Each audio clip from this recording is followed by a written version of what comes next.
Here's how my police sources say the killing unfolded. On the morning of the murder, Tamara Greene finished her shift at All Stars Topless Club and hooked up with her boyfriend. They headed to his vacant rental home at the corner of Roselawn and Outer Drive to hang out. Greene was driving. She pulled up here right across the street from the rental property. Her boyfriend had his seat fully reclined. She still had her foot on the brake and the car was in drive when the SUV came around the corner and stopped. The boyfriend leaned forward just as the shots rang out. He told the cops there were two people in the car and he saw a gun sticking out the window. He described the driver as a light-skinned black male. As Greene was hit, the car, still in drive, rolled across Outer Drive and came to rest in the middle of the next block. The boyfriend bailed out the passenger side as the car was moving and got away. Tamara Greene died at the scene. First of all, we don't even know if she was a real target or whether the person sitting in the other seat was a real target. He makes a good point, and I'm about to tell you why. Almost 5 years since the shots rang out here on Roselawn, and nobody's ever identified the guy in the passenger seat until now. His name is Eric Mitchell, and he's no choir boy. I investigated Eric Mitchell and discovered he's a convicted dope dealer. In 2000, he was sentenced to 27 months in federal prison for conspiracy to distribute cocaine, and he's still involved with drugs. In May of last year, Oak Park police arrested him for possession of marijuana. He had over $3,000 cash in his pants pocket. Just 2 months later, he was picked up again in Romulus for felony drug possession. 3 months after the Romulus bust, Mitchell was pulled over driving this van in Farmington Hills. Cops stopped him for a window tint violation, but found a lot more. Marijuana, 2 cell phones, a diamond-studded Breitling watch, and $5,000 cash rolled up and bound with rubber bands. Who knows? You know, it could have been a drug situation. I wanted to put some questions to Eric Mitchell, but he's a tough guy to find. The closest I came was a friend I spotted driving the van Mitchell was arrested in. But he does have a drug history, so people that ain't got nothing to do with it. That ain't got nothing to do with that. And as you're about to hear, police came to the same conclusion.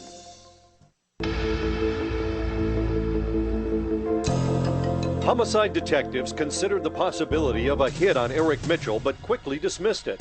All the evidence pointed to Tamara Greene as being the target. Remember, Mitchell was tipped back in his seat. Cops aren't even sure if the gunman saw him in the car. And the clincher? Investigators tell me after the shooting, the white SUV made a U-turn and drove right past Eric Mitchell. They had a very clear opportunity to kill him because when they drove back around, he was in plain view, and they didn't take that shot. And the day after I had that conversation with Mitchell's friend, Mitchell's attorney called me. He said Mitchell didn't have any beefs with anyone, he didn't owe anybody any money. He said Mitchell believes Tamara Greene was the target, and he fears that whoever killed her could come after him next. Maybe that's why he's laying low. I've learned that Greene and some stripper friends worked a bachelor party at this hotel in Southfield about a week before her murder. Sources tell me Greene was paid $500 but cut the party short because the men weren't tipping. Greene got into a fight with the party host and wound up with a black eye. Investigators wondered if the bad blood might have escalated to murder. But the party host cooperated with police and passed a polygraph. Investigators doubted he was the killer.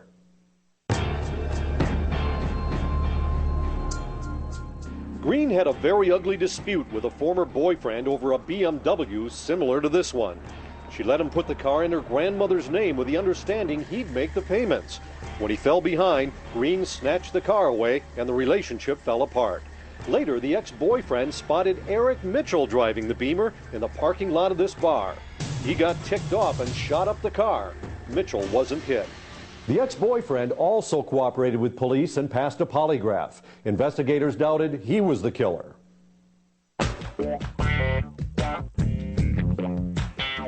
Police spent a lot of time trying to find out if Greene's murder was connected to the rumored party at the mansion.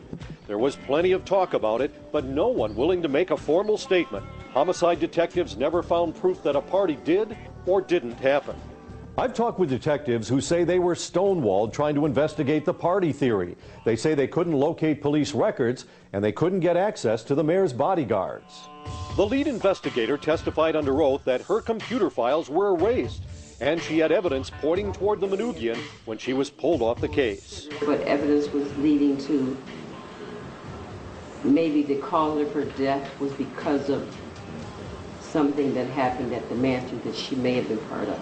The investigation, only 1 year old, was sent to the cold case squad a year earlier than usual. It's true that it did go to the cold case after a year, but that didn't stop the investigation, just kept going on. It's only which department handles it. But a well-placed source tells me the case file has actually gotten smaller since cold case took over. I'm told a lot of records gathered early in the investigation have disappeared.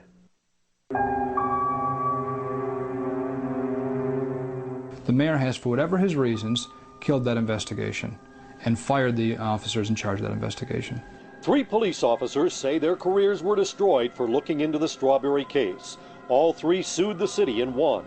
Lieutenant Al Bowman, a 31-year veteran, was pulled out of homicide and put on a midnight shift at the 2nd Precinct. I was informed the very first day that apparently I had been asking too many questions about the Strawberry case. Bowman left the department. Harold Nelthrepp, who first reported party rumors to Internal Affairs, left the department because of stress. And Gary Brown, who sent a memo to the chief about Manugian rumors, was fired. Interestingly, Brown's memo was completed on April 30th, 2003. The same day, Tamara Greene was murdered. You know, I believe that there's certainly enough leads there to do some further investigating, and it will prove eventually that there was a party at the Manugian Mansion. Is it related to Tamara Greene? Yes, I believe it is.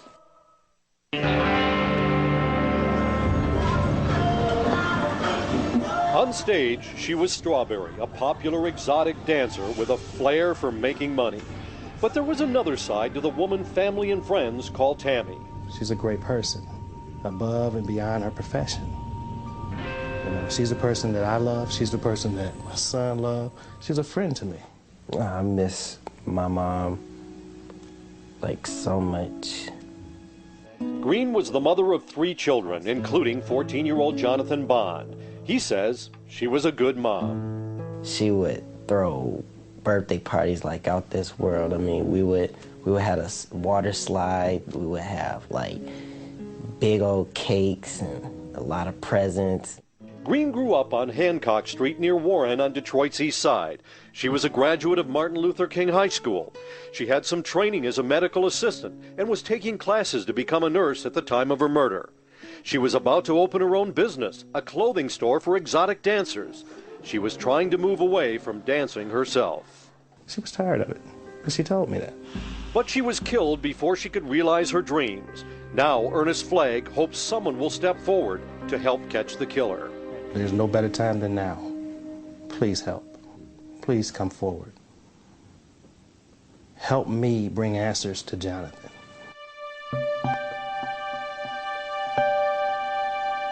I'm mad at Kwame, and I am mad at the police department because they did not do their job correctly. He's only 14, but Jonathan Bond understands the nature of the lawsuit filed on his behalf. Allegations that the probe into his mom's murder was suppressed, and cops looking into it were pushed out. I really think there's something pretty fishy going on. Attorney Norman Yatuma thinks so too. He's subpoenaed a slew of text messages and phone records, hoping to prove a cover-up. He's asking for $150 million in damages. There's no merit to this case, and the case should not be there, and we file a motion to dismiss. The mayor's lawyer suggests it's just a big money grab. But before you form your opinion on that, let me tell you something about Norman Yatuma. In 1983, when he was 20, his father was shot to death in Detroit during a carjacking. That's why he has a special connection to Jonathan Bond. The difference between the shooting that took my dad and the shooting that took Jonathan's mom is that ultimately, while the investigation of my father's murder was unsolved, it did not remain unsolved because the mayor directed for that. And finally, a bit of irony in the looming legal battle over the murder of Tamara Greene. When Yatuma's dad was murdered, Norman sought out a top-notch attorney to handle his dad's estate, but he realized he just couldn't afford him. That attorney was Mayor Morgenroth. Here's something else you should know about Norman Yatuma. He has a charity in the name of his father, Manuel, to help kids just like Jonathan Bond who have lost parents. You can find a link to it on our website, myfoxdetroit.com.